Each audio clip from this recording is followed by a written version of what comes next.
দেখতে টিকটিকির মতো এই প্রাণীটির দাম বয়স আর ওজন ভেদে ২০ কোটি টাকারও বেশি হতে পারে। এই প্রাণীটি যার হাতে যাবে সে রাতারাতি হয়ে যেতে পারে কোটিপতি। শুনে চোখ কপালে উঠলেও এটাই সত্য। ছোট্ট হলেও ভীষণ দামি এই প্রাণীটির নাম তক্ষক। তক্ষক দিয়ে চীনারা তাদের ঐতিহ্যবাহী ওষুধ তৈরি করে। বাংলাদেশেও তক্ষক থেকে এক ধরনের স্যান্ডার তেল বানানো হয়, যার ব্যাপক চাহিদা রয়েছে, যে কারণে তক্ষক নিয়ে লোকমুখে নানা কথা প্রচলিত আছে। কিন্তু আসলে তক্ষক দিয়ে কি করা হয়, আর টিকটিকির মতো দেখতে এই প্রাণীটির এত দাম হওয়ার কারণ কি? আগ্রহ থাকলেও তক্ষক সম্পর্কে মানুষের সঠিক ধারণা নেই বললেই চলে। তক্ষক মূলত কেগন্টি গোত্রের একটি গিরগিটি প্রজাতি। দক্ষিণ পূর্ব এশিয়ায় তক্ষককে সৌভাগ্য আর উর্বরতার প্রতীক হিসেবে গণ্য করা হয়। অনেকের ধারণা প্রাণীটি ড্রাগন থেকে এসেছে। মূলত কয়েকটি কারণে তক্ষকের দাম বেশি। প্রচলিত আছে এইডস বা এইচআইভি ভাইরাস প্রতিরোধে তক্ষক কার্যকরী। এর জিহ্বা এবং দিয়ে এইচআইভি ভাইরাস প্রতিরোধী ওষুধ তৈরি করা হয়। তবে মেডিকেল সায়েন্সে এটার কোনো নির্ভরযোগ্য সত্যতা বা গবেষণা নেই। এটা শুধুই লোকমুখে প্রচলিত তথ্য।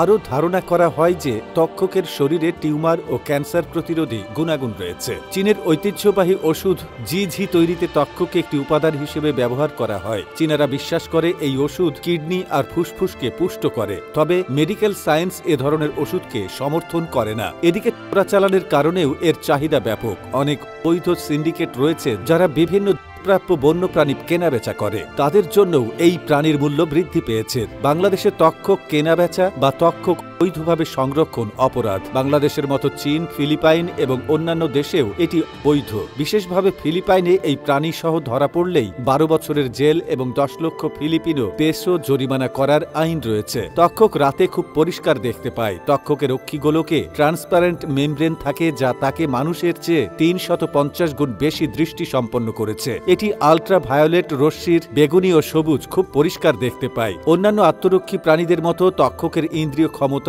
দাপটের সঙ্গে আছে। এর শরীরের লেজ, দাঁত, পা প্রভৃতি কোনোভাবে বিচ্ছিন্ন হয়ে গেলেও তা আবার প্রাকৃতিকভাবে গজাতে পারে। তক্ষকের পিঠের দিকে ধূসর, নীলচে ধূসর বা নীলচে বেগুনি ধূসর। সারা শরীরে থাকে লাল ও সাদাটে ধূসর ফোঁটা। পিঠের সাদাটে ফোঁটাগুলো পাশাপাশি সরু সারিতে বিন্যস্ত। কম বেশি তক্ষকের লেজে পরপর গাঢ় নীল ও প্রায় সাদা রঙের বলয় রয়েছে।